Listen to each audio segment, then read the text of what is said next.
Aiming dead center for it yesterday, and talk to Democratic leaders are readying a bunch of new rules and regulations to keep those guys honest. My next guest says politicians might feel good going after Wall Street, but they'll only end up hurting Main Street.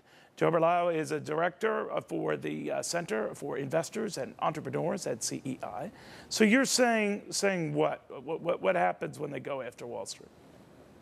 I'm just saying, look at what they're proposing. The things they're proposing don't go after Wall Street. They're arguing to get rid of the limited banking operations at retailers like the discounter Target stores and the Harley Davidson, the industrial lending corporations, with even, Democrats like Barney Frank that have nothing to do with the financial crisis. Also, some of their rules that would apply investment advisor fiduciary liability to brokerage firms could kill the model of the discount brokerage, which many small investors use. Charles Schwab, who founded the great discount brokerage. Well, are you saying, John, that people would look at this and say, with all the hassles and regulations, we're just going to say the heck with it?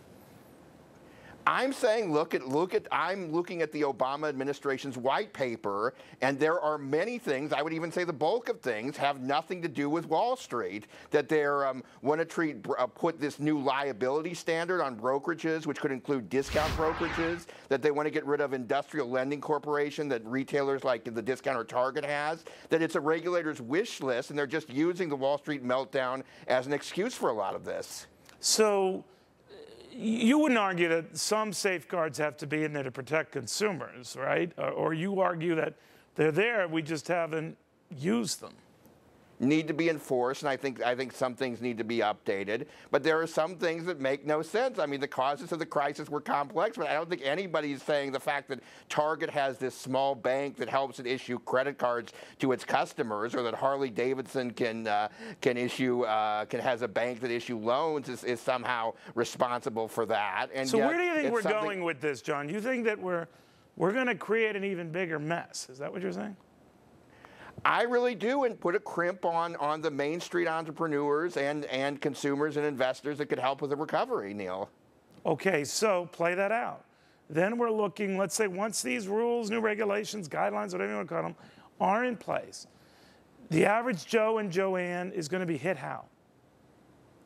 Well, I mean, I think a lot of Fox Business viewers, they, might, do, say, discount brokerages where they don't, pay an investment advisor because they do their own investing. They point and click with the internet. This is, as Charles Schwab has said, may make them, pay for that investment advice whether they want it or not. And because of the liability they would oppose, for even on brokerages for self-directed investors, that they could only offer them, a plain vanilla set of investments, or they would have to pay a costly, investment advisor fee. So that's the way it would hit them. And obviously, the cost of credit is going to go up, if stores like Target or other businesses don't have the in-house banking operations that they've utilized. And so, in a lot of ways, consumers and average investors and entrepreneurs are going to be hit. Very good. Very good points all. John, always good having you. Thank you.